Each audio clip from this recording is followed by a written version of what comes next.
Hi, I'm Dennis Michael Lynch, filling in for Steve today on the Steve Malzberg Show. Joining me now is the president of Act for America and author of They Must Be Stopped, Why We Must Defeat Radical Islam and How We Can Do It. Brigitte Gabriel, nice to see you. Thank you, Dennis. Glad to be with you. I want to start with a story that just took place this week.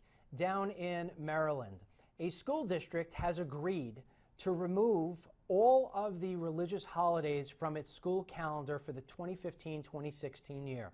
So in other words, it will no longer say Christmas break, it is now going to say winter break. And Yom Kippur will just be wiped off the calendar completely, and it will just say school day off. And the reason why that took place, Brigitte, is because a Muslim group or Muslim leaders forced the school to treat their holidays on equal balance as the Christian and Jewish holidays. Why would they do that? Because the schools succumb to political correctness and to pressure by a very organized Muslim minority in their communities. And this is why when I talk about, when people tell me, oh, we're so frustrated, we cannot believe this is happening. And I tell them, it doesn't take many to make a difference. It only takes an organized few. So while people on our side who complain about all political correctness in our culture, yet they're not organizing to really apply pressure on these schools. And also we're finding out about these issues almost late. Schools are not announcing it until it's too late because Islamic groups are working behind the scenes, reaching out to the schools. It is a tragedy in our country that we got to this point.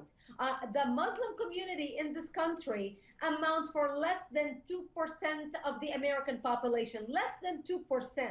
So for them to weigh such a heavy weight and put pressure on schools to basically demand a treatment to the point where the school erased all holidays, Christian holidays. Listen, last time I checked, we are a Christian nation based on Judeo-Christian values. We are a nation of over 300 million people, and the majority of the people in the United States are Christians. Whether they practice it or not, they identify as belonging to the Judeo-Christian faith. Brigitte, you know, I just came back from Dearborn, Michigan, and one of the things that bothered me is that as I traveled through one street after the next, and I'm talking about many streets, I did not see all but maybe one or two homes with an American flag waving outside. And when I asked my escort, well, you know, I said, well, at least we got one or two American flags. He said, yeah, that's somebody who's been here for 40 years. It's almost a statement. Why is it that the Muslim community is not blending in with the rest of American society? Because this is what they are being told in mosques across the United States, Dennis. And this is something I discuss in detail in my first book titled Because They Hate. I discuss hate teachings in the mosque.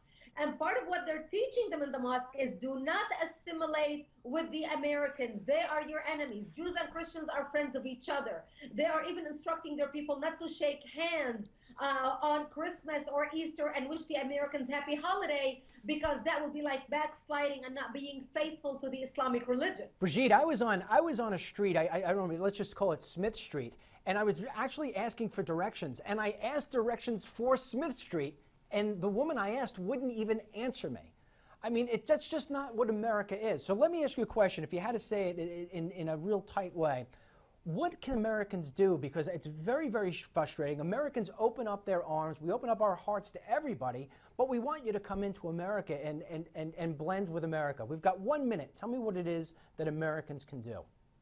Americans can organize to be active in their local communities as much as the Islamic community is organized and active. And we need to speak with a collective voice, putting pressure on our local elected officials as well as state and federal elected officials. Brigitte, let me ask you this. Let me cut you off. Is there any chance that the Muslim community will ever turn it around? I mean, I know we're all afraid of the lone wolf and the radical Islam that's taking over this country at this point.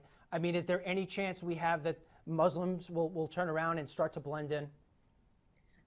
No, there is no chance. We are seeing a reverse, actually, instead of them blending in, instead of assimilation. And this is why I urge people to go to actforamerica.org and join us, because we need to take our country back and we need to get organized. Well, Brigitte, I can tell you that I have given many speeches in front of your organizations. It is a great organization. I have to keep it at that. Thank you for joining me.